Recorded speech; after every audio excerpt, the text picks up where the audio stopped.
Tercera parte del libro Enfócate. Segunda parte. Las reglas. Regla número 1. Trabajar profundamente. Poco después de encontrarme con David Dowen para tornarnos un trago en un bar de DuPont Circle, empezamos a hablar de la máquina de la eudemonía. Dewan es profesor de arquitectura y le gusta explorar la intersección entre lo conceptual y lo concreto. La máquina de la eudemonía es un buen ejemplo de esta intersección. La máquina, que toma su nombre del término griego eudaimonia, usado para designar un estado en el que alcanzamos la totalidad de nuestro potencial humano, es, en realidad, un edificio. El objetivo de la máquina, me explicó David, es crear un entorno donde los usuarios pueden entrar en un estado de profunda realización humana, donde se trabaja llevando al límite máximo las capacidades personales. En otras palabras, es un espacio diseñado para el fin único de llevar a cabo el trabajo más profundo posible. Como podrá imaginarse usted, el tema me llamó muchísimo la atención. Para explicarme cómo funciona la máquina, Dewan tomó un bolígrafo e hizo un bosquejo del plano. La estructura es un rectángulo estrecho de un solo piso que consta de 5 habitaciones, ubicadas en fila, una enseguida de la otra. No hay pasillos compartidos. Para llegar a la siguiente habitación hay que pasar por en medio de la anterior.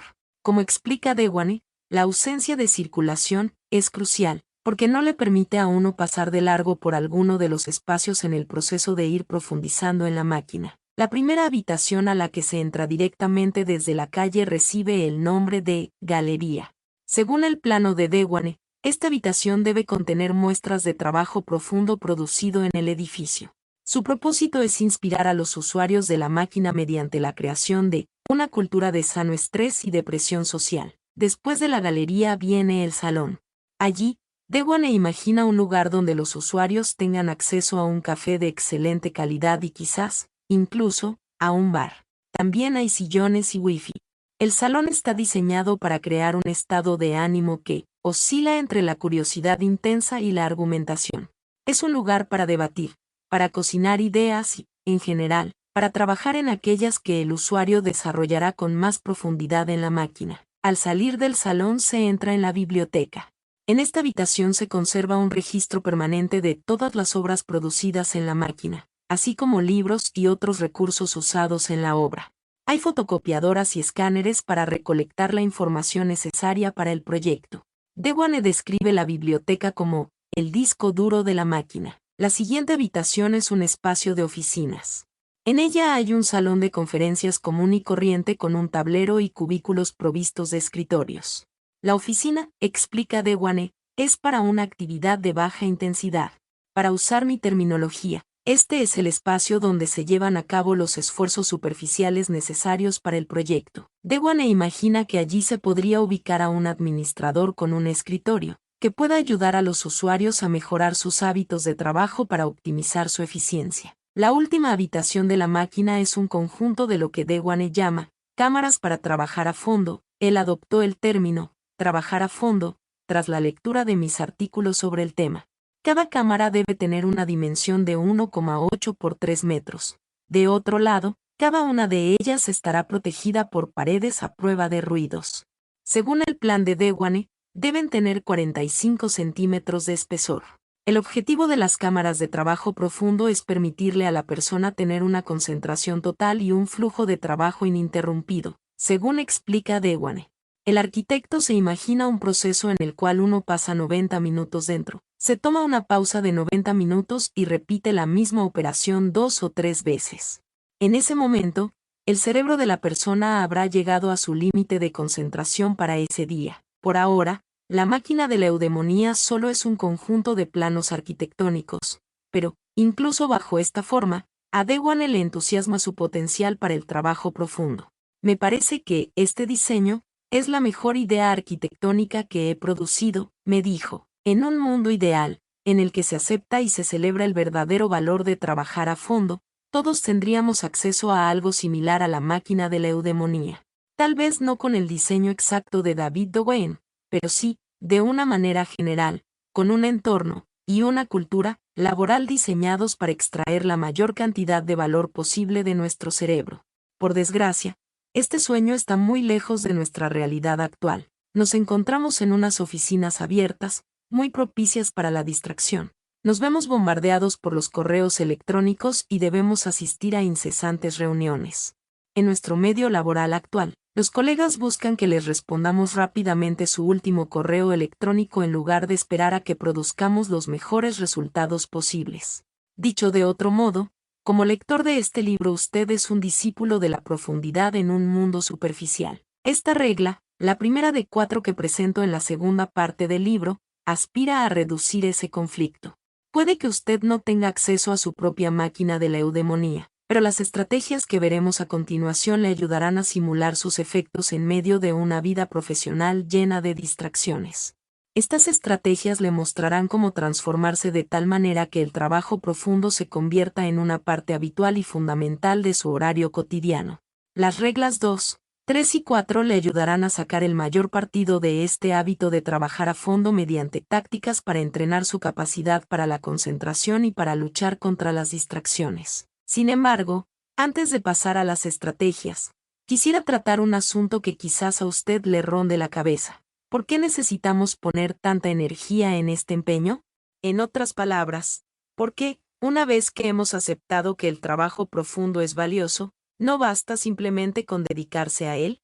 ¿En verdad necesitamos cosas tan complicadas como la máquina de la eudemonía, o algún equivalente, para algo tan sencillo como recordar que debemos concentrarnos con mayor frecuencia? Infortunadamente, a la hora de reemplazar la distracción por la concentración, las cosas no son tan sencillas. Para comprender por qué, veamos más de cerca uno de los principales obstáculos para la profundidad, la necesidad de dirigir nuestra atención hacia algo más superficial. Casi todos reconocemos que esta necesidad puede complicar nuestros esfuerzos por concentrarnos en cosas difíciles, pero casi nadie sabe lo fuerte e insistente que es. Consideremos un estudio llevado a cabo en el 2012 por los psicólogos Wilhelm Hoffmann y Roy Baumeister, en el cual se dotó con un beeper a cada miembro de un grupo de 205 adultos alemanes. Estos aparatos se activaban en momentos escogidos al azar. Es el mismo experimento que mencionamos en la primera parte. Cuando el beeper sonaba, se le pedía al sujeto que hiciera una pausa para pensar qué deseos estaba experimentando en el momento o que había sentido en los 30 minutos previos, y luego se le pedía que respondiera unas preguntas sobre estos deseos. Al cabo de una semana, los investigadores habían recolectado más de 7.500 muestras. Resumiré sus hallazgos en una breve frase. La gente lucha contra sus deseos todo el día. Así lo expresó Baumeister en Willpower, un libro que escribió tras el experimento y a 4 manos con el escritor de temas científicos John Tunney, y cuyo título significa Fuerza de voluntad. El deseo era la norma y no la excepción. Los 5 deseos más comunes contra los cuales luchaban estos sujetos incluyen, como era de esperarse, comer, dormir y tener sexo. Sin embargo, en la lista también encontramos deseos de hacer una pausa en el trabajo duro, revisar el correo electrónico y las redes sociales, navegar por Internet, escuchar música o ver televisión. Las tentaciones de Internet y televisión eran particularmente fuertes. Los sujetos lograban resistir estas distracciones tan adictivas solo la mitad de las veces. Estos resultados no son los más deseables si tenemos en mente la meta de cultivar el hábito de trabajar a fondo, pues significan que estamos bajo el bombardeo permanente del deseo de hacer cualquier cosa diferente del trabajo profundo a lo largo del día. Si usted es como los sujetos del estudio de Hoffmann y Baumeister, estos deseos muchas veces ganarán la partida. Es posible que, en este punto, usted piense que no le ocurrirá lo mismo que a ellos, pues usted sí entiende la importancia de la profundidad y, por lo tanto, será más riguroso en su determinación de mantenerse concentrado. Se trata de un noble sentimiento, pero muchas décadas de investigación previa ponen de manifiesto su futilidad. Una línea de investigación que se ha vuelto muy importante, y que se inició con una serie de artículos académicos también escritos por Baumeister, ha logrado establecer la siguiente verdad, inesperada por entonces, respecto de la fuerza de voluntad. Disponemos de una cantidad finita de fuerza de voluntad que disminuye a medida que la usamos. En otras palabras, la voluntad no es una manifestación del carácter, no es un recurso que se pueda desplegar de manera ilimitada. Funciona, más bien, como un músculo, que se cansa. Por esta razón a los sujetos del estudio de Hoffmann y Baumeister les costaba tanto luchar contra sus deseos. Al cabo del tiempo, Estas distracciones agotaban sus reservas finitas de fuerza de voluntad hasta el punto de que ya no podían seguir resistiendo.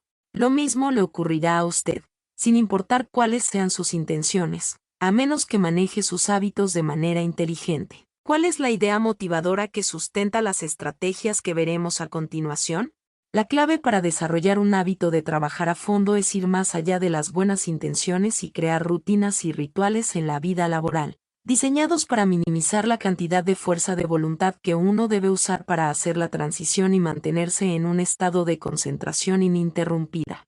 Si usted decide, por ejemplo, en medio de una tarde en la que ha estado distraído navegando en Internet, fijar su atención en una tarea exigente desde el punto de vista cognitivo, tendrá que sacar grandes reservas de su fuerza de voluntad finita para alejarse del atractivo de Internet. Como supondrá usted, estos intentos fracasarán en repetidas ocasiones.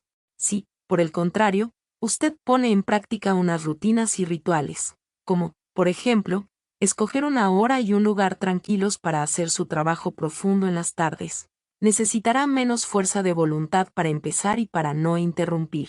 En el largo plazo, usted logrará llevar a cabo esos esfuerzos profundos con más frecuencia. A la luz de lo anterior, las 6 estrategias que presentamos a continuación se pueden considerar como un arsenal de rutinas y rituales diseñados teniendo en cuenta que la fuerza de voluntad es limitada, con el fin de maximizar la cantidad de trabajo profundo que usted puede hacer en su programación cotidiana. Entre otras cosas, estas estrategias le exigirán comprometerse con un patrón específico para programar su trabajo profundo, así como desarrollar rituales para poner a punto su concentración antes de comenzar cada sesión. Algunas de estas estrategias hacen uso de un sencillo método heurístico para acaparar el centro de motivación de su cerebro, en tanto que otras están diseñadas para recargar, de la manera más rápida posible, sus provisiones de fuerza de voluntad. Usted podría limitarse a intentar hacer del trabajo profundo una prioridad. Sin embargo, respaldar esa decisión con las estrategias que propongo, o con estrategias inventadas por usted mismo, motivadas por los mismos principios, aumentará significativamente la probabilidad de que usted convierta el trabajo profundo en una parte crucial de su vida profesional. ¿Cuál es su filosofía de la profundidad? El afamado científico informático Donald Knapp tiene en alta consideración el trabajo profundo. Como explica en su sitio web, para hacer lo que yo hago se requieren largas horas de estudio y de concentración ininterrumpida. Un candidato al doctorado llamado Brian Chappell, padre de familia y empleado a tiempo completo, también valora el trabajo profundo, pues es la única manera que tiene para avanzar en su tesis, dadas sus limitaciones de tiempo. Chappell me contó que su primer encuentro con la ideal de trabajo profundo había sido un momento emocional. Menciono este par de ejemplos porque, aunque Knuth y Chappell están de acuerdo con respecto a la importancia de la profundidad, difieren en las filosofías mediante las cuales integran la profundidad a su vida laboral. En la siguiente sección mostraré cómo Knuth pone en práctica una especie de enfoque monástico que prioriza trabajar a fondo y trata de eliminar o minimizar los demás tipos de trabajo. Chappell, por su parte, hace uso de una estrategia rítmica, según la cual hace trabajo profundo a la misma hora, de 5 a 7:30 de la mañana, todos los días entre semana, sin excepción, antes de comenzar su día laboral, lleno de ocasiones propicias para la distracción. Ambos enfoques funcionan, pero no de manera universal. La manera de proceder de Knuth puede ser buena para una persona cuya principal obligación profesional sea concebir grandes ideas, pero si Chappell adoptara el sistema de rechazar todo lo que sea superficial, lo más probable es que perdería su trabajo. Usted necesita una filosofía propia para integrar el trabajo profundo a su vida profesional. En la introducción a esta regla, decía que tratar de programar el trabajo profundo de una manera que no sea constante resulta ineficaz para manejar las reservas limitadas de fuerza de voluntad. Ahora bien, este ejemplo apela a nuestra discreción. Usted debe ser sensato a la hora de escoger una filosofía que se adapte a sus circunstancias específicas, pues un desacierto en ese sentido podría echar por la borda los hábitos laborales para trabajar a fondo antes de que estos lleguen a consolidarse. Esta estrategia le ayudará a evitar sinsabores.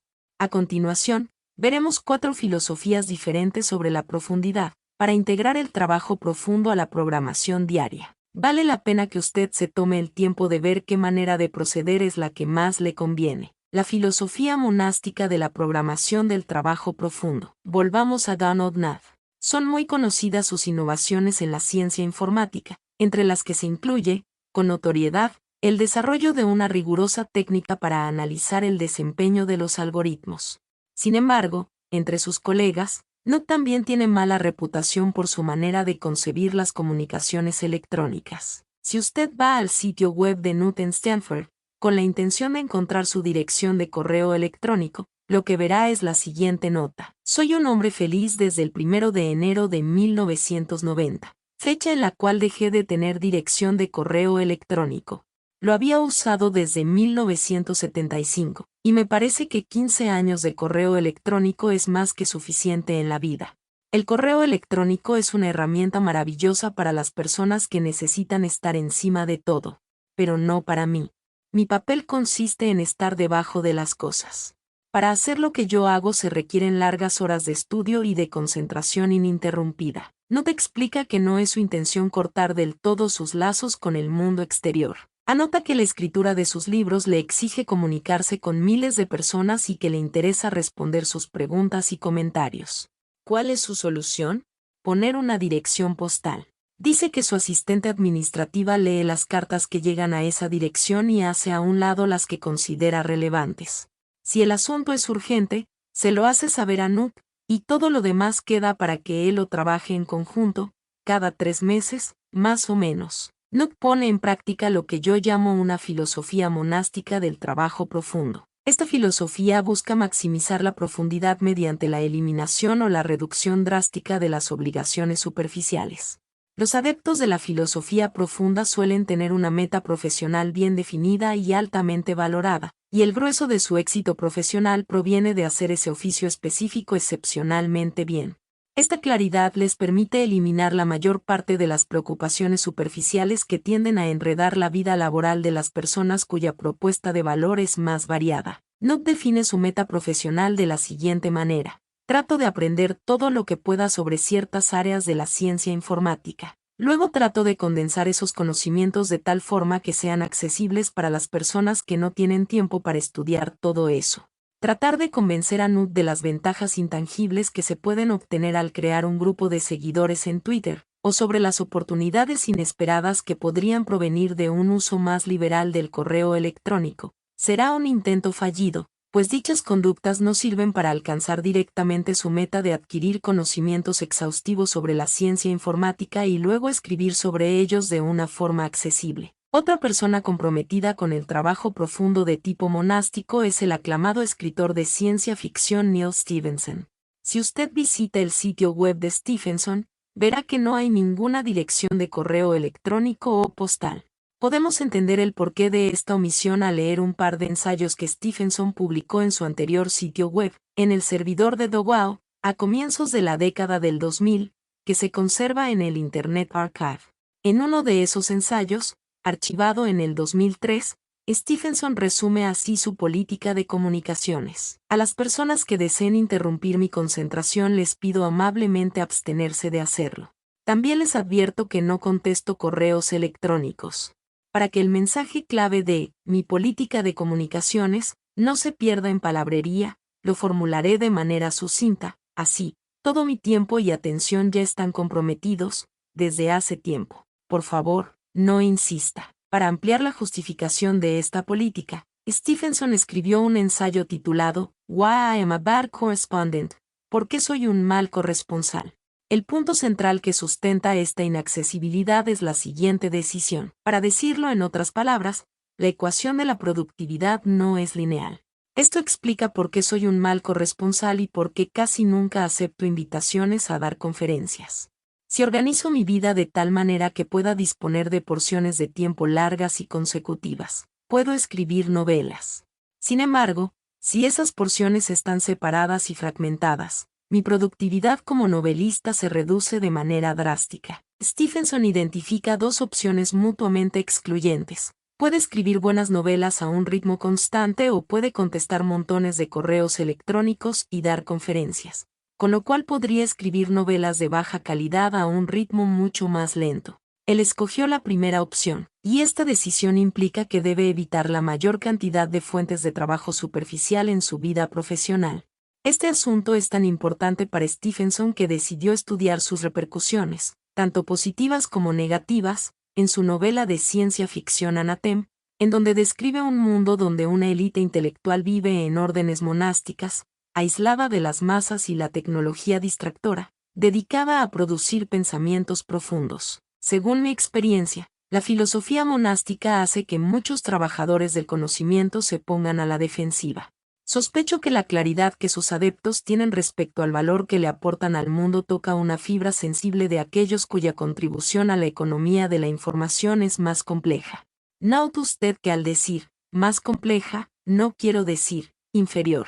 Un alto ejecutivo, por ejemplo, puede desempeñar un papel vital en el funcionamiento de una compañía de miles de millones de dólares. Aunque no pueda señalar a su favor una medida precisa como una novela acabada y decir, esto es lo que produje este año. Por lo tanto, el número de individuos a los que puede funcionarles bien la filosofía monástica es limitado, y no hay nada de malo en ello. Si usted no pertenece a este grupo, no debe sentir mucha envidia ante la radical sencillez de la propuesta. Por otra parte, si usted pertenece a ese grupo, usted es una persona cuya contribución al mundo es medible de manera precisa, clara e individualizada. Entonces debe pensar en serio en esta filosofía, ya que puede ser el factor decisivo entre una carrera promedio y una destacada. La filosofía bimodal de la programación del trabajo profundo. Al comienzo de este libro relaté una historia sobre el revolucionario psicólogo y pensador Carl Jung. En los años 20, por la época en que Jung buscaba separarse del pensamiento restringido de su mentor, Sigmund Freud, el psicólogo suizo comenzó a hacer retiros habituales en una rústica casa de piedra que construyó en los bosques a las afueras del pueblo de Bollingen. Estando allí, Jung se encerraba todas las mañanas a escribir sin interrupción en un cuarto que apenas si disponía de lo necesario. Luego meditaba e iba a dar una caminata por el bosque, para preparar su mente para la jornada de escritura del día siguiente. El propósito de estos esfuerzos de Jung era aumentar la intensidad de su trabajo profundo, de tal manera que pudiera llegar a un nivel que le permitiera tener éxito en su combate intelectual contra Freud y sus seguidores. Recordar esta historia nos permite destacar algunos puntos importantes. Jung no tenía un enfoque monástico en su manera de abordar el trabajo profundo. Donald Knuth y Neil Stephenson, nuestros ejemplos anteriores, se esforzaban por eliminar completamente las distracciones y la superficialidad de su vida profesional. Jung, en cambio, buscaba esta eliminación solo durante los periodos de retiro.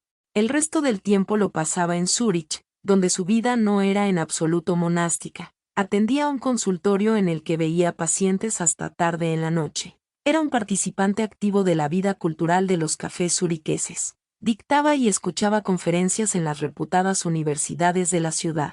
Dicho sea de paso, Einstein se doctoró en una universidad de Zúrich y más adelante fue profesor en otra.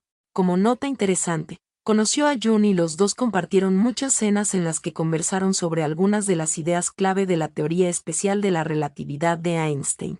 En otras palabras, la vida de Jung en Zúrich es similar en muchos sentidos al arquetipo moderno del trabajador del conocimiento de la era digital superconectada. Si reemplazamos la palabra Zúrich por San Francisco y Carta por Trino, perfectamente podríamos estar hablando de un famoso director ejecutivo de la industria informática. La manera de proceder de Jung es lo que yo llamo filosofía bimodal del trabajo profundo. En esta modalidad, el trabajador divide su tiempo de tal forma que dedica porciones claramente definidas a labores profundas y el resto queda para lo demás. Durante el periodo de trabajo profundo, el trabajador bimodal actúa monásticamente, buscando una concentración intensa e ininterrumpida. Durante el tiempo superficial, no se prioriza la concentración. Esta división del tiempo entre lo profundo y lo abierto puede darse en múltiples escalas. Por ejemplo, en la escala de una semana, usted puede dedicarle un fin de semana largo a la profundidad y el resto al tiempo abierto. De manera similar, en la escala de un año, usted puede dedicarle un trimestre a la mayoría de las labores que requieren profundidad, como lo hacen muchos académicos durante el verano o durante su año sabático. La filosofía bimodal considera que el trabajo profundo puede generar una alta productividad, pero solo si el sujeto le dedica el tiempo suficiente a esta labor para llegar a una intensidad cognitiva máxima. Ese es el estado en el que se producen los verdaderos avances. Según esta filosofía, la unidad mínima de tiempo para el trabajo profundo tiende a ser, por lo menos, un día entero. Para los adeptos de esta modalidad, separar unas cuantas horas por la mañana, por ejemplo, no es suficiente para lograr sus cometidos. La filosofía bimodal es típica de las personas que no pueden triunfar si prescinden de los compromisos que implican ciertas tareas que no son profundas. John, por ejemplo, necesitaba su práctica clínica en el consultorio para pagar las cuentas, y la escena de la vida cultural de los cafés para estimular su pensamiento. La combinación de ambas estrategias permite atender dos frentes indispensables. Encontramos un ejemplo contemporáneo de filosofía bimodal en Adam Grant, el profesor de la Escuela de Negocios de Wharton que mencionamos en la primera parte. Como recordará usted, el horario de Grant durante su rápido ascenso en el cuerpo profesoral de Wharton es un interesante caso de filosofía bimodal en acción. En la escala del año académico, ponía todos sus cursos en un semestre y luego le dedicaba el siguiente al trabajo profundo. Durante el semestre dedicado a la profundidad, aplicaba el enfoque bimodal en una escala mensual. 1 o 2 veces al mes le dedicaba un periodo de 2 a 4 días a una forma de trabajo completamente monástico. Cerraba la puerta de su oficina, ponía un mensaje de respuesta automática en el correo electrónico y trabajaba en su investigación de manera ininterrumpida.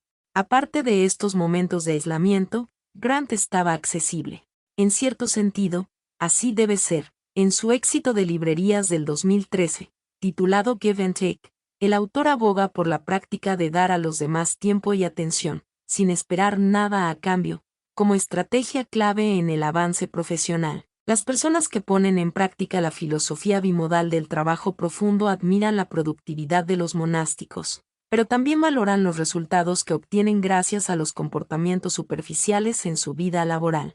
Quizás el mayor obstáculo para implementar esta filosofía es que incluso para tener periodos cortos de trabajo profundo se requiere de una flexibilidad que muchos trabajadores no creen tener al alcance de la mano, dadas sus circunstancias. Si usted se siente incómodo nada más de pensar en no consultar el correo electrónico durante 1 hora, es comprensible que la idea de desaparecer durante todo un día le parezca imposible. No obstante, tengo la sospecha de que el sistema de trabajo bimodal es compatible con una cantidad de trabajos mayor de la que usted se imagina. Más atrás, por ejemplo, describí un estudio de la profesora Leslie Perlow, de la Escuela de Negocios de Harvard. En ese estudio, se le pidió a un grupo de consultores de gerencia desconectarse durante un día entero a la semana. Aunque los consultores temían que sus clientes se enojaran, nada de eso ocurrió. Los sujetos del estudio de Perlow descubrieron, lo mismo que John y Grant, que la gente suele respetar su derecho a no estar disponible, siempre y cuando esos periodos estén bien definidos y se le anuncie debidamente, y que usted vuelva a estar accesible cuando estos terminen. La filosofía rítmica de la programación del trabajo profundo. En los primeros días del programa de televisión Seinfeld, el cómico Jerry Seinfeld continuaba trabajando en diversos clubes nocturnos. Durante este periodo, un escritor y cómico llamado Brad Azek, que trabajaba en presentaciones en vivo por las noches, se encontró por casualidad con Seinfeld en un club, mientras esperaba entrar en escena. Como lo explicó Isaac en un artículo de Lifehacker, ahora clásico, allí vi una oportunidad. Tenía que preguntarle a Seinfeld si podía darle algunos consejos al cómico joven que era yo en ese entonces. Sus palabras me irían a servir toda la vida. El consejo de Seinfeld para Isaac comenzaba con una indicación de sentido común. Para ser un mejor cómico tienes que hacer mejores chistes. Y luego pasaba a explicar que la manera para crear mejores chistes era escribir todos los días. A continuación, Seinfeld le describió una técnica específica que él usaba para mantener esta disciplina. Tenía un calendario en la pared. Cada vez que escribía un chiste ponía una X roja en la fecha correspondiente. Al cabo de unos días, vas a tener una cadena, le dijo Seinfeld. Mantén el ritmo y verás que la cadena se vuelve más larga con el paso de los días. Te va a dar gusto mirar la cadena, sobre todo cuando ya lleves algunas semanas. Lo que sigue es impedir que se rompa la cadena. Este método de la cadena, como lo llaman algunos, Se volvió famoso entre los escritores y los entusiastas del ejercicio físico, comunidades a las que les viene bien hacer cosas difíciles de manera constante. En lo que nos concierne, se trata de un ejemplo específico de un enfoque general para integrar la profundidad en la vida. Es la filosofía rítmica. Esta filosofía sostiene que la manera más fácil para comenzar con constancia las sesiones de trabajo profundo es convertirlas en un hábito. En otras palabras, la meta consiste en generar un ritmo para hacer este trabajo, de tal forma que no sea necesario invertir enormes cantidades de energía para decidir cuándo y cómo vamos a hacer el trabajo profundo. El método de la cadena es un buen ejemplo de filosofía rítmica en la programación del trabajo profundo, pues combina un sencillo método heurístico, hacer el trabajo todos los días, con una fácil forma de recordar que debemos hacer el trabajo, X rojas en el calendario. Otra forma común de implementar la filosofía rítmica consiste en reemplazar la ayuda visual del método de la cadena con una hora fija para comenzar el trabajo profundo. Así como mantener indicadores visuales de nuestros avances nos ayuda a reducir la barrera que nos separa del trabajo profundo, saber a qué hora hacemos el trabajo profundo reduce esta barrera, pues se elimina la necesidad de tomar decisiones respecto a la programación del día. Es el caso de Bryan Chapell, el laborioso candidato a doctor que presenté páginas atrás. Chapell adoptó por pura necesidad la filosofía rítmica para programar su trabajo profundo. Cuando estaba en un momento clave de la redacción de su tesis doctoral, le ofrecieron un trabajo de tiempo completo en la universidad donde había estudiado. Desde el punto de vista profesional, era una buena oportunidad y Chapell la aceptó gustoso. Sin embargo, académicamente hablando, un trabajo de tiempo completo, sumado a la llegada de su primer hijo, no le permitía encontrar la profundidad necesaria para escribir los capítulos que le faltaban. En un comienzo, Chapell asumió un compromiso difuso con el trabajo profundo.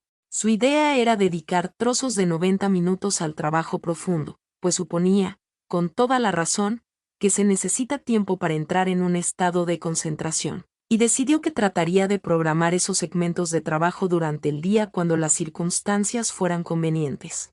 Como era previsible, esta estrategia no resultó ser muy productiva. Durante un taller intensivo de redacción al que Chapell había asistido el año anterior, había logrado producir un capítulo entero de la tesis al cabo de una semana de riguroso trabajo profundo. En cambio, tras aceptar aquel trabajo de tiempo completo, logró producir tan solo un capítulo adicional en todo un año. La lentitud de ese proceso productivo llevó a Chapell a asumir el método rítmico. Se impuso como regla levantarse y empezar a trabajar a las 5:30 de la mañana en la tesis.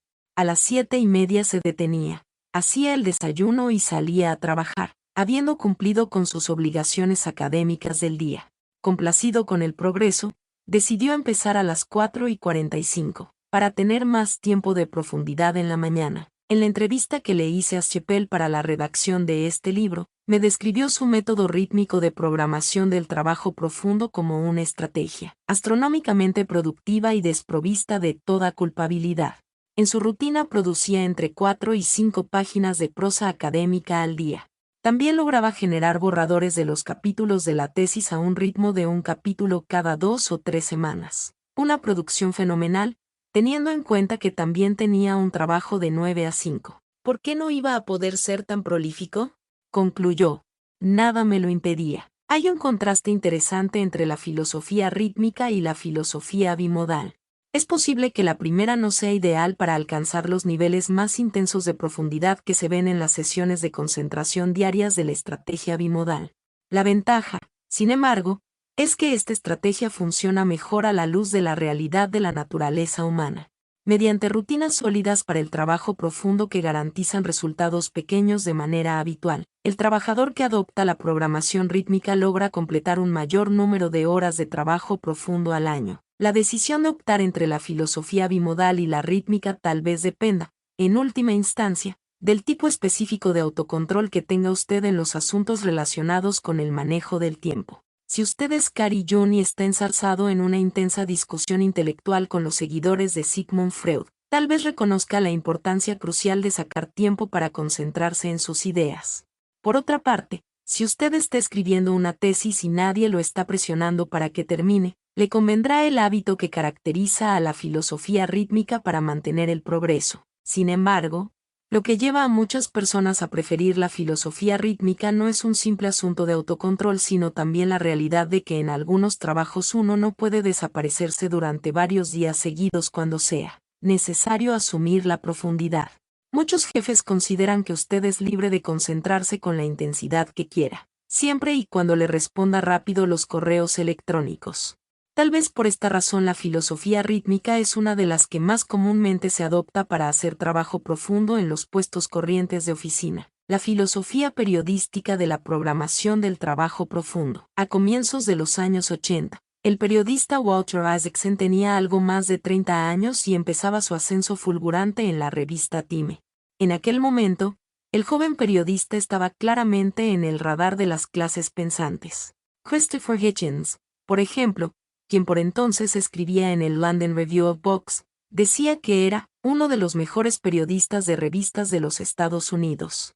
Había llegado el momento de que Isaacson escribiera un libro importante, pues este se consideraba un paso necesario en la escalera de los logros de un periodista. Así, pues, Isaacson escogió un tema complejo, una biografía entrelazada de 6 personajes que desempeñaron un papel importante en los inicios de la Guerra Fría y sus políticas. Trabajó en asocio de un joven editor de la revista Time, Evan Thomas, para producir un libro voluminoso, un relato épico de 864 páginas titulado The Wise Men, Six Friends and the World They Made. Este libro, publicado en 1986, tuvo una buena acogida en ciertos círculos. The New York Times lo describió como un relato de rica textura, y el San Francisco Chronicle afirmó con entusiasmo que los dos jóvenes escritores habían dado forma a un Plutarco de la Guerra Fría. Menos de un decenio después, Isaacson llegó al cenit de su carrera periodística al ser nombrado jefe de redacción de la revista Time. Luego ocupó el cargo de director ejecutivo de un importante centro de estudios y escribió famosas biografías de personajes como Benjamin Franklin, Albert Einstein y Steve Jobs. Lo que me interesa de Walter Isaacson, sin embargo, no es el logro que alcanzó con la escritura de su primer libro, sino la manera como lo hizo. Debo decir que para descubrir esta historia fue crucial una afortunada conexión personal. Por la época de la publicación de The Wise Men, mi tío John Paul Newport, quien también trabajaba por entonces como periodista en Nueva York, compartió con Isaacson la renta de una casa de verano. Mi tío todavía recuerda con admiración los hábitos de trabajo de Isaacson. Siempre era asombroso. Podía retirarse un rato a su habitación, mientras los demás nos divertíamos en el balcón, y se ponía a trabajar en el libro. Se quedaba allá 20 minutos o una hora, tiempo durante el cual todos escuchábamos las teclas de la máquina de escribir. Luego bajaba y se veía igual de relajado que los demás. El trabajo nunca parecía molestarle. Subía a trabajar a su habitación con alegría cuando tenía tiempo libre. Isaacson era metódico. Siempre que tenía tiempo disponible enganchaba en un estado de profundidad necesario para emprender su libro y empezaba a teclear. Al parecer, así se puede escribir como actividad adicional un volumen de casi 900 páginas, mientras se pasa casi todo el resto del día en un trabajo que lo lleva a uno convertirse en uno de los mejores escritores de artículos de revistas de los Estados Unidos. A este tipo de estrategia, con la cual se puede hacer trabajo profundo en cualquier momento del día, la llamo la filosofía periodística. Este nombre se explica por el hecho de que periodistas como Walter Isaacson están entrenados para sentarse a escribir en cualquier momento, tal como lo exige la naturaleza de su trabajo, en el cual las fechas de entrega son perentorias. Esta manera de proceder no es apta para el novato del trabajo profundo. Tal como lo afirmé al empezar a hablar sobre esta regla, la capacidad para pasar mentalmente de lo superficial a lo profundo no es fácil. Si usted no tiene práctica, dichos cambios pueden agotar drásticamente sus reservas limitadas de fuerza de voluntad. Este hábito también requiere un gran sentido de la confianza en las propias capacidades. Usted debe estar convencido de que su trabajo es importante y que tendrá éxito. Por lo general, este tipo de convicción suele reposar en unos logros profesionales previos. Isaacson, por ejemplo, tal vez tenía mayor facilidad para sentarse a escribir de repente que un novelista principiante, pues ya era un escritor reputado para ese momento. Sabía que tenía la capacidad para escribir una biografía épica y comprendía que esa actividad era clave para su avance profesional. Esta confianza es crucial como motivación para emprender esfuerzos arduos. Me inclino hacia la filosofía periodística de la programación del trabajo profundo porque es la que más me conviene para integrar esos esfuerzos en mi vida laboral.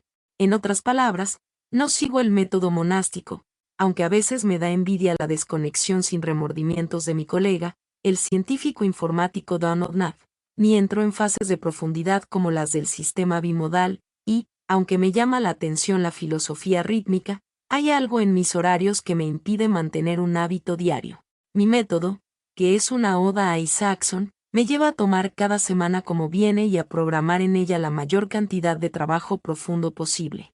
Para escribir este libro, por ejemplo, tuve que aprovechar todos los ratos libres que surgían. Si mis hijos hacían la siesta, yo sacaba el portátil y me encerraba en la oficina que tengo en casa. Si un fin de semana mi esposa quería visitar a sus padres en Annapolis, cerca de donde vivimos nosotros, yo aprovechaba que había más personas para cuidar a los niños y me sentaba en un rincón tranquilo de la casa para escribir. Si se cancelaba una reunión en el trabajo o si tenía la tarde libre, me iba a alguna de las bibliotecas de la universidad y escribía algunos cientos de palabras más. Debo admitir que no soy purista en la aplicación de la filosofía periodística. Por ejemplo, no tomo todas mis decisiones relacionadas con el trabajo profundo según el momento. Lo que hago, al comienzo de la semana, es planear cuándo voy a hacer trabajo profundo y luego ajusto esas decisiones, según sea necesario, al comenzar cada día. Véase la regla número 4. Para mayores detalles sobre mis rutinas de programación. Al reducir la necesidad de tomar decisiones sobre el trabajo según el momento, puedo tener mayores reservas de energía mental para la reflexión profunda en sí misma. En términos generales, la filosofía periodística del trabajo profundo es difícil de ejecutar. Sin embargo, si usted confía en el valor de lo que quiere producir y tiene práctica en la destreza de hacer trabajo profundo, destreza que continuaremos desarrollando a través de las estrategias que veremos a continuación, verá que se trata de una buena manera de programar momentos para la profundidad en medio de un horario exigente. Ritualizar. Una observación que no suele hacerse respecto a las personas que usan la mente para crear cosas valiosas es que casi nunca tienen hábitos laborales producto del azar. Tenemos el caso del ganador del premio Pulitzer, el biógrafo Robert Caro. Como se relata en un perfil suyo, cada centímetro de la oficina de Caro en Nueva York está sujeto a unas reglas, el lugar donde pone los libros, la forma como apila los cuadernos, lo que pone en la pared e incluso la ropa que usa para ir a la oficina. Todo está especificado según una rutina que ha variado poco a lo largo de la carrera de Caro. Me he entrenado para aprender a ser organizado, explica. La vida laboral de Charles Darwin tenía una estructura similar en cuanto a su rigurosidad durante el periodo en que se hallaba escribiendo El origen de las especies. Como recordaría más adelante su hijo Francis, Charles Darwin salía a dar una corta caminata a las 7 de la mañana. Luego desayunaba solo y se retiraba a su estudio de 8 a 9:30. La siguiente hora la dedicaba a leer su correspondencia del día anterior y luego volvía a su estudio, desde las 10 hasta el mediodía. Después de esta sesión, rumiaba ideas retadoras mientras caminaba por una ruta fija que comenzaba en el invernadero de su propiedad y le daba toda la vuelta a esta. Caminaba hasta quedar satisfecho con las ideas que contemplaba en su cabeza y así declaraba haber llegado al final de su día de trabajo. El periodista Mason Curry, quien pasó 5 años catalogando los hábitos de pensadores y escritores famosos, gracias a él me enteré de los 2 ejemplos anteriores. Resume de la siguiente forma esta tendencia hacia la sistematización. Existe la creencia popular de que los artistas trabajan por inspiración, es decir, que son iluminados por un rayo de genio creativo que sale de quién sabe dónde, pero espero que, mi obra, deje en claro que esperar la llegada de la inspiración es un pésimo plan. De hecho, creo que el mejor consejo que puedo darle a cualquier persona que quiera hacer un trabajo creativo es ignorar la inspiración. En una columna publicada en The New York Times sobre este tema, David Fox hace un resumen tosco de esta realidad. Las grandes mentes creativas piensan como los artistas pero trabajan como los contadores. Esta estrategia sugiere que, para sacar el mayor provecho de las sesiones de trabajo profundo, es necesario crear rituales que tengan el mismo nivel de rigurosidad y especificidad que vemos en los grandes pensadores mencionados anteriormente. Copiar estas conductas se justifica por una razón. Las grandes mentes de personajes como Caro y Darwin no llevan a cabo estos rituales porque sí. Lo hacen porque el éxito de su trabajo depende de su capacidad para ir a lo profundo, una y otra vez.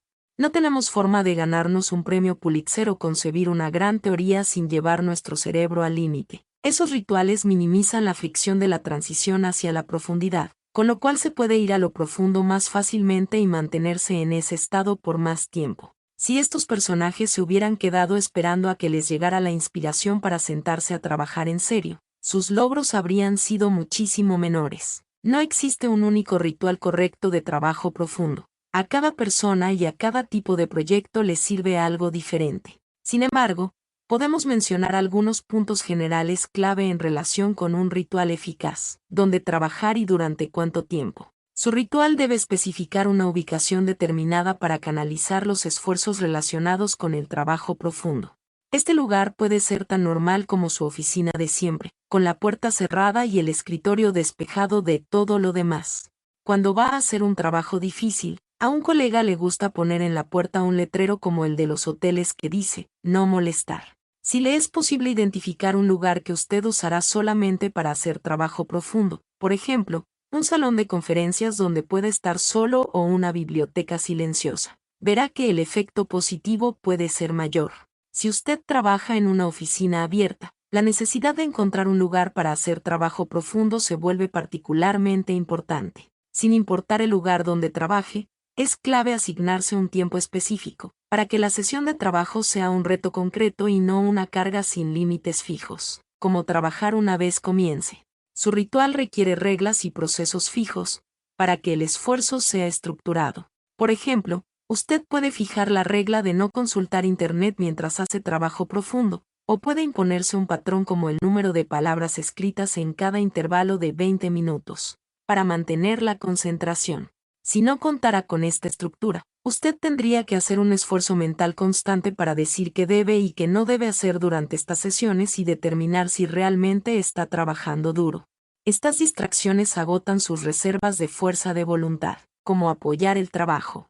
El ritual debe contemplar de qué manera va a obtener su cerebro el apoyo necesario para funcionar a un buen nivel de profundidad. Por ejemplo, el ritual puede especificar que la sesión comienza con una buena taza de café o garantizar el acceso a comida adecuada para mantener la energía o hacer ejercicio suave, como caminar, para mantener la mente despejada. Nietzsche decía, solo tienen valor las ideas que hemos producido mientras vamos caminando.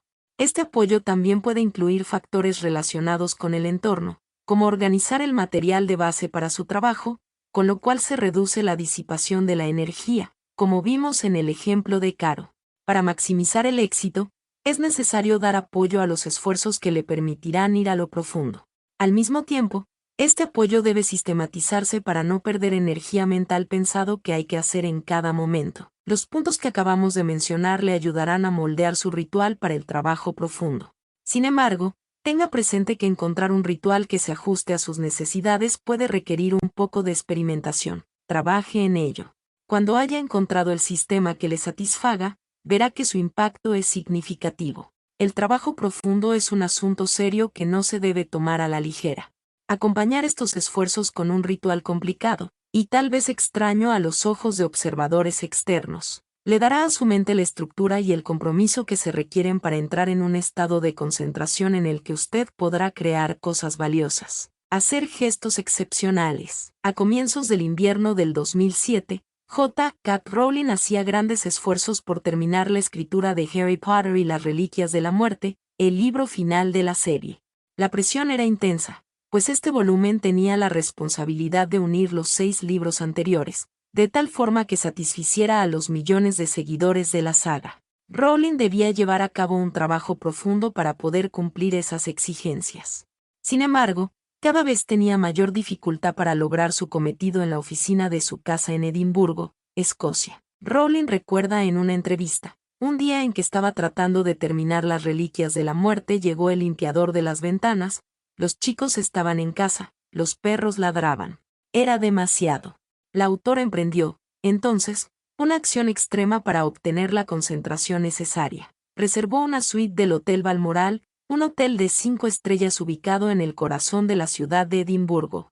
Me vine a este hotel porque era lindo, pero no tenía la intención de quedarme, explicó. Lo que pasa es que el primer día de escritura transcurrió de maravilla y seguí viniendo. Entonces terminé de escribir aquí el último libro de la serie de Harry Potter. En retrospectiva, no es de sorprender que Rowling hubiera decidido quedarse. El entorno era ideal para su proyecto. El Balmoral, uno de los hoteles más lujosos de Escocia, está ubicado en un clásico edificio victoriano de mampostería ornamentada, que consta de una alta torre con reloj.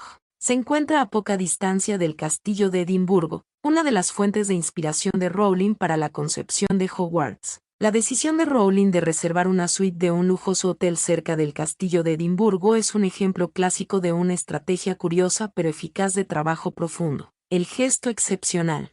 El concepto es sencillo. Al producirse un cambio radical en el entorno normal, sumado quizás a una inversión significativa de esfuerzo o dinero para llevar a cabo el trabajo profundo, se aumenta la percepción sobre la importancia de la tarea en cuestión. Este refuerzo de la importancia de la tarea reduce el instinto de la mente de posponer la labor y le da a uno una inyección de motivación y energía. Escribir un capítulo de Harry Potter, por ejemplo, es un trabajo duro y requiere de mucha energía mental, sin importar dónde se haga. Ahora bien, si uno paga más de $1000 diarios para escribir ese capítulo en la suite de un antiguo hotel, a pocas cuadras de un castillo al estilo Hogwarts, es más fácil reunir las energías para comenzar y mantener el ritmo de trabajo que si uno se queda en la oficina que tiene en casa. Al estudiar los hábitos de otras personas conocidas por su trabajo profundo, observamos que la estrategia del gesto excepcional aparece con frecuencia. Durante el tiempo en que Bill Gates se desempeñó como director ejecutivo de Microsoft, eran famosas sus semanas para pensar, en las cuales hacía a un lado sus habituales obligaciones laborales y familiares, y se iba a una cabaña con montones de papeles y de libros. Su meta era pensar profundamente, sin ninguna distracción, sobre asuntos de gran calado, relevantes para su compañía. En una de esas famosas semanas llegó a la conclusión de que Internet se iba a convertir en una gran fuerza de la industria. No había nada que le impidiera físicamente a Gates pensar de manera profunda en su oficina de la sede central de Microsoft en Seattle, pero el entorno especial del lugar de retiro le ayudaba a alcanzar los niveles deseados de concentración. Alan Lightman, físico del MIT y reputado novelista, también saca partido de los gestos excepcionales. En su caso, se retira cada verano a una islita, en Maine, para pensar profundamente y recargarse. En el año 2000, cuando describió su gesto en una entrevista, la isla no solo carecía de internet sino que tampoco tenía servicio de teléfono. Así se explicaba entonces el autor. Son 2 meses y medio en los que siento que puedo recobrar algo de silencio en mi vida, algo que es muy difícil encontrar. No todo el mundo tiene la libertad para pasar 2 meses en una isla apartada, pero muchos escritores, entre los que se cuentan Dan Pink y Michael Pollan, simulan esa experiencia a todo lo largo del año mediante la construcción, que muchas veces exige grandes esfuerzos monetarios y físicos, de cabañas apartadas en el jardín de su casa para poder escribir. Pollan, por su parte, incluso escribió un libro sobre la experiencia de construir una cabaña en el bosque, detrás de su anterior casa en Connecticut. Estas construcciones alejadas del resto de la casa no son estrictamente necesarias para estos escritores, quienes solo necesitan un computador portátil y una superficie donde ponerlo para hacer su oficio. Sin embargo, no son las comodidades de la cabaña lo que genera valor, sino el gesto excepcional que representa el diseño y la construcción de ese espacio, con el propósito exclusivo de propiciar una mejor experiencia de escritura. No todos los gestos extraordinarios tienen que ser permanentes. William Shockley, el físico patológicamente competitivo de Bell Labs que no logró hacer por sí solo la invención del transistor, como lo relato en la siguiente estrategia. 2 miembros de su equipo hicieron el descubrimiento en un momento en que Shockley estaba en otro lugar, trabajando en un proyecto diferente. Se encerró en la habitación de un hotel en Chicago, a donde había viajado para asistir a una conferencia. No salió de allí hasta no haber afinado los detalles de un mejor diseño del transistor, que le venía dando vueltas en la cabeza. Cuando finalmente salió de la habitación, envió por correo aéreo las notas al complejo de Bell Labs, en Murray Hill, Nueva Jersey, para que un colega las pusiera en su diario de laboratorio y la innovación se timbrara con sello de tiempo. La forma del transistor en la que trabajó Shockley durante aquella jornada de trabajo profundo le valió compartir el premio Nobel concedido por esta invención. Un ejemplo aún más extremo de gesto excepcional para lograr importantes resultados es la historia de Peter Shankman, un emprendedor y pionero de las redes sociales. Sandman es un conferencista muy reputado y pasa buena parte de su tiempo volando de una ciudad a otra. En un momento dado, comprendió que es en torno a 30,000 pies de altitud es ideal para concentrarse. Así lo explicó en su blog: confinado en mi silla sin tener nada frente a mí, nada que me disperse, nada que me distraiga, no me queda más remedio que prestar atención a mis pensamientos. Poco después de hacer este descubrimiento, firmó un contrato para escribir un libro cuyo manuscrito debía entregar 2 semanas después. Necesitaba una gran concentración para cumplir esta meta. La idea que se le ocurrió a Sandman para lograrlo fue muy poco convencional. Compró un boleto de ida y vuelta a Tokio en primera clase.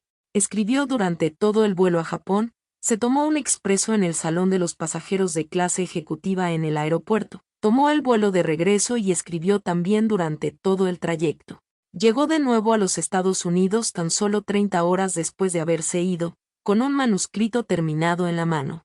El viaje me costó $4,000 y valió toda la pena del mundo, explicó. En todos estos ejemplos, lo que permite alcanzar una mayor profundidad no es solo el cambio de entorno o la búsqueda de silencio.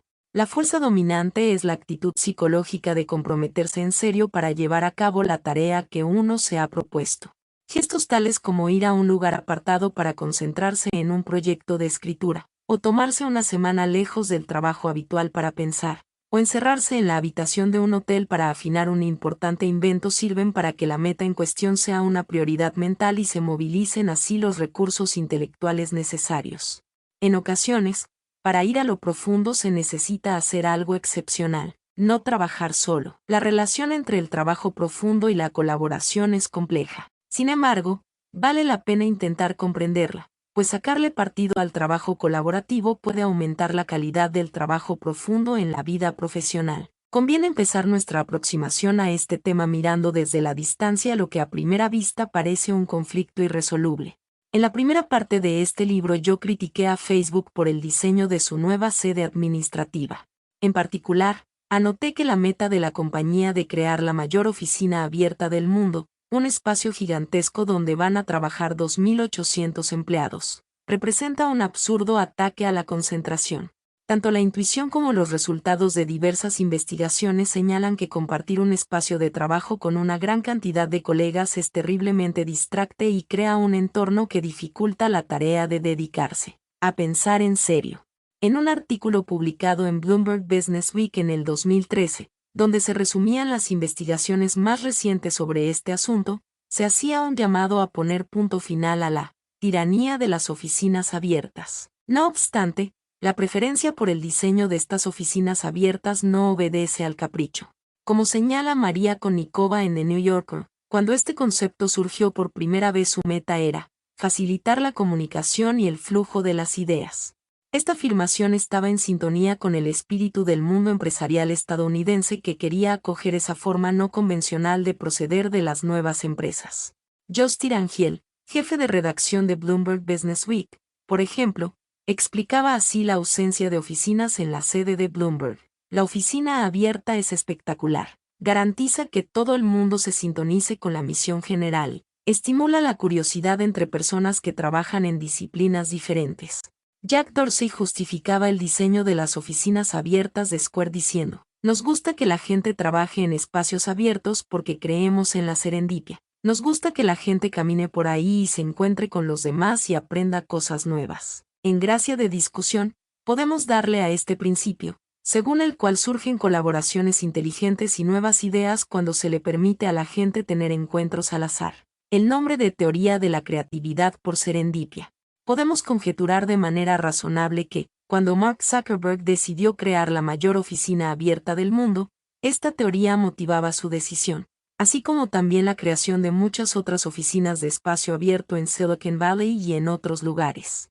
Existen otros factores, menos publicitados, tales como la posibilidad de ahorrar dinero y aumentar los niveles de supervisión, pero casi no se les menciona porque no son tan atractivos. Esta decisión entre promover la concentración y promover la serendipia pareciera indicar que el trabajo profundo, una labor individual, Es incompatible con la generación de avances creativos, una labor colaborativa.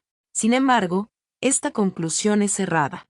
Se basa, considero yo, en una concepción incompleta de la teoría de la creatividad y la serendipia. Para sustentar esta afirmación, veamos cuáles son los orígenes de esta concepción particular respecto al motor de los descubrimientos y los avances. La teoría en cuestión tiene muchas fuentes, pero yo tengo una conexión personal con una de las mejor conocidas. Durante mis 7 años en el MIT, trabajé en el lugar donde anteriormente se ubicaba el famoso edificio conocido como Building 20.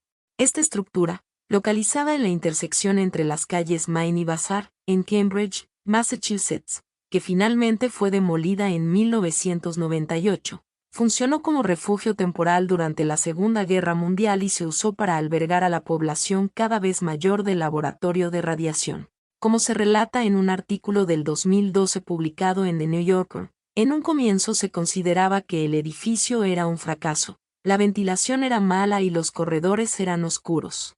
Los muros eran delgados y había goteras en el techo. Durante el verano, el edificio era un horno y durante el invierno era un congelador.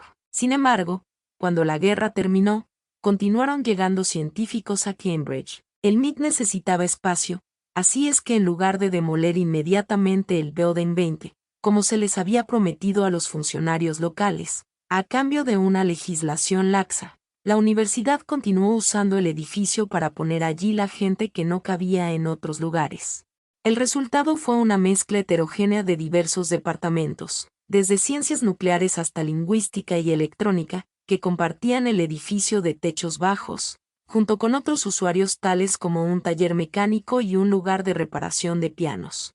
Como la construcción del edificio era barata, todo el mundo se sentía en libertad para reordenar el espacio según sus necesidades.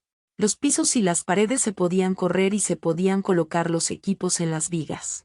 En un relato sobre la creación del primer reloj atómico por parte de Gerald Zacharias, el artículo de The New Yorker que mencionaba más arriba destaca la importancia de la versatilidad del edificio, pues Zacharias pudo quitar 2 pisos del laboratorio para instalar el cilindro de 3 pisos que necesitaba para su aparato experimental. En los corrillos informales del MIT se decía que esta combinación aleatoria de diferentes disciplinas en un edificio grande y reconfigurable era propicia para encuentros al azar y para un espíritu de la inventiva que generaba descubrimientos y avances a un ritmo acelerado, además de dar pie a la innovación en temas tan diversos como la gramática de Chomsky, los radares de navegación LORAN y los videojuegos, todo en las mismas décadas productivas de la posguerra. Cuando finalmente se demolió el edificio para hacerle lugar al Stede Center, diseñado por Frank Gehry y presupuestado en $300 millones, allí pasé yo algún tiempo. Se lamentó mucho la desaparición del Building 20. Para rendir tributo al Palacio de Madera Laminada, que el Stede Center había reemplazado, el diseño interior de este último se hizo con tablas de madera laminadas inacabados y zonas de concreto y marcas de construcción expuestas. Más o menos por la misma época en que se construía precipitadamente el Building 20, se llevaba a cabo un proyecto de creatividad y serendipia sistemática a una distancia de 320 kilómetros hacia el suroeste, en Murray Hill, Nueva Jersey. Fue allí donde el director de Bell Labs, Mervyn Kelly, dirigió la construcción de la sede de un nuevo laboratorio que estimularía abiertamente la interacción entre todos sus científicos e ingenieros. Kelly desestimaba el enfoque estándar de las universidades, según el cual cada departamento ocupa un edificio diferente, y prefirió conectar los espacios en una estructura continua mediante largos corredores, algunos tan largos que si uno se ponía en un extremo parecía que la estructura terminaba en un punto de fuga. El cronista de Bell Labs, John Gardner, anota respecto al diseño: era prácticamente imposible recorrer este pasillo sin encontrarse con gente conocida, problemas nuevos, distracciones e ideas. Un físico caminando hacia la cafetería a la hora del almuerzo parecía un imán pasando junto a unas limaduras de hierro. Esta estrategia, mezclada con la audaz contratación que hacía Kelly de las mentes más brillantes del mundo, produjo algunas de las más notables innovaciones de la historia de la civilización moderna.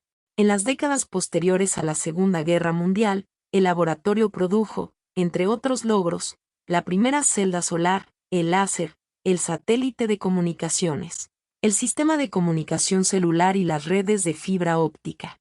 Al mismo tiempo, sus teóricos formularon teorías de la información y teorías de la codificación. Sus astrónomos se ganaron el premio Nobel por validar empíricamente la teoría del Big Bang. Quizá lo más importante de todo, sus físicos inventaron el transistor. La teoría de la creatividad y la serendipia parece, pues, justificada por esta demostración histórica. Podemos afirmar con bastante seguridad que la invención del transistor fue posible gracias a que Bell Labs pudo poner en un solo edificio a físicos del estado sólido, teóricos cuánticos y experimentadores de primera línea, de tal manera que pudieran tener encuentros fecundos y aprender de la experiencia diversa de todos.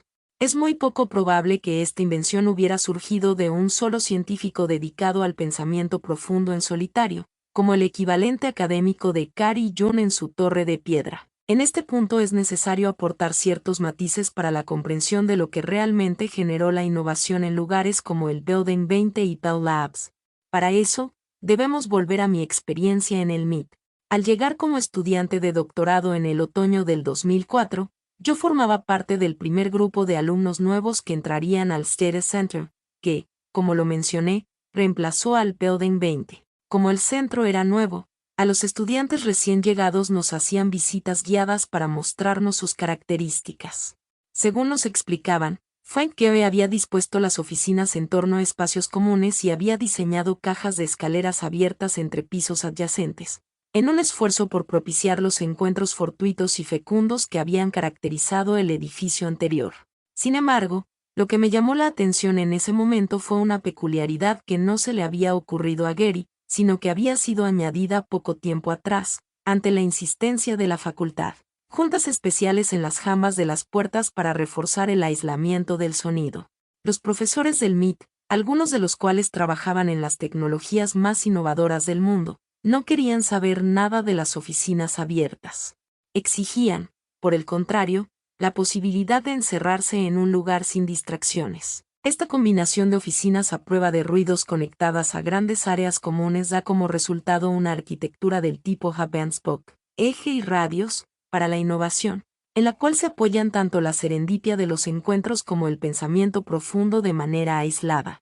Es un espacio organizado de tal forma que incluye, en un extremo, al pensador solitario, aislado de la inspiración pero libre de toda distracción, en el otro extremo, al pensador que trabaja en colaboración con otros, en una oficina abierta, en contacto con la inspiración pero esforzándose para encontrar la profundidad que le permita desarrollar esas ideas. Si reflexionamos sobre los casos que mencionábamos anteriormente, el Building 20 y Bell Labs, vemos que también en ellos se encontraba este tipo de arquitectura. Ninguno de los dos edificios ofrecía nada parecido a una moderna oficina abierta. Por el contrario, eran construcciones con oficinas privadas, conectadas entre sí mediante corredores compartidos.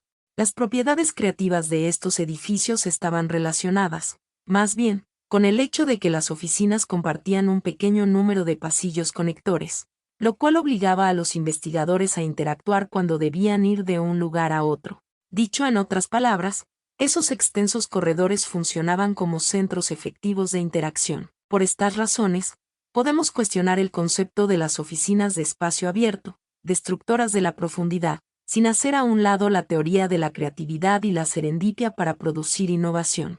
La clave está en mantenerlas a las dos en una estructura en estrella. Vale la pena exponerse de manera habitual a ideas nuevas en un centro de interacción, pero es conveniente mantener un espacio aislado para poder trabajar profundamente sobre los hallazgos. Con todo, no basta con delimitar los terrenos de esos dos tipos de esfuerzos. Incluso cuando se regresa a un espacio aislado, el trabajo en solitario no es necesariamente la mejor estrategia. Piense usted, por ejemplo, en la invención que mencionábamos más atrás, del transistor de punto de contacto de Bell Labs. Este descubrimiento fue posible gracias a un grupo grande de investigadores, cada uno con una especialidad diferente, que conformaron un equipo de investigación en física de estado sólido para encontrar una alternativa más confiable y más pequeña que la de los tubos de vacío. Las conversaciones orientadas a la colaboración del grupo fueron la condición necesaria para la creación del transistor, un claro ejemplo de la utilidad del comportamiento interactivo. Una vez que el grupo de investigación sentó las bases intelectuales para el trabajo, el proceso de innovación pasó a la fase del desarrollo en un espacio aislado. Lo interesante de este caso de innovación en particular es que, aunque pasó a la etapa del pensamiento aislado, seguía siendo un emprendimiento colaborativo. Dos investigadores en especial, el experimentalista Walter Brattain y el teórico cuántico John Bardeen, trabajaron durante un periodo de un mes en 1947 para hacer una serie de descubrimientos que condujeron a la creación del primer transistor de estado sólido. Brattain y Bardeen trabajaron juntos durante este periodo en un pequeño laboratorio, muchas veces hombro con hombro, llevándose mutuamente hacia diseños mejores y más eficientes. Estos esfuerzos se caracterizaban por su naturaleza profunda, aunque se trata de un tipo de trabajo profundo que todavía no hemos mencionado. Brattain se concentraba intensamente en un trabajo de ingeniería que le permitiera hacer un diseño para explotar el último hallazgo teórico de Bardeen.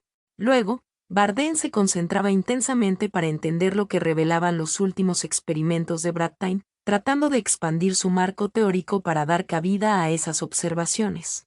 Este proceso de toma y dame constituye una forma colaborativa de trabajo profundo, común en los círculos académicos, que saca partido de lo que yo llamo el efecto del tablero.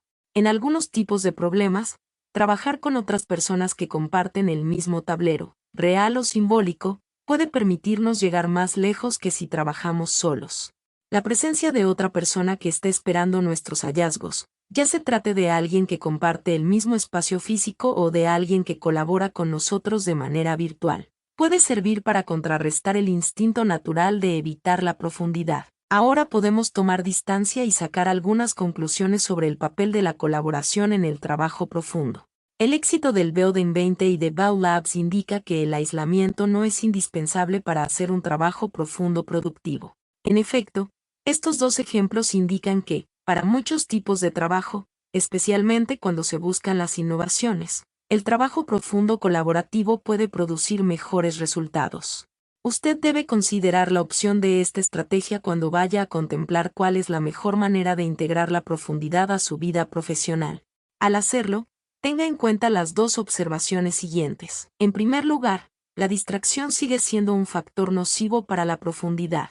Por lo tanto, el modelo de la estructura en forma de estrella debe considerarse con cuidado.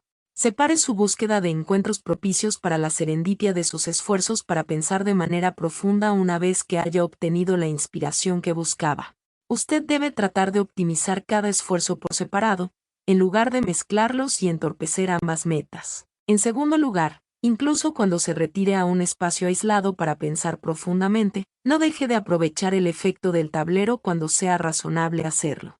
Al trabajar hombro con hombro junto a otra persona para resolver un problema, es posible que ambas lleguen a niveles más profundos de pensamiento y, por lo tanto, generen resultados más valiosos que si cada cual trabaja en solitario. Dicho de otro modo, en lo relacionado con el trabajo profundo conviene considerar el uso del trabajo colaborativo cuando sea apropiado, pues los resultados de su labor pueden alcanzar niveles superiores.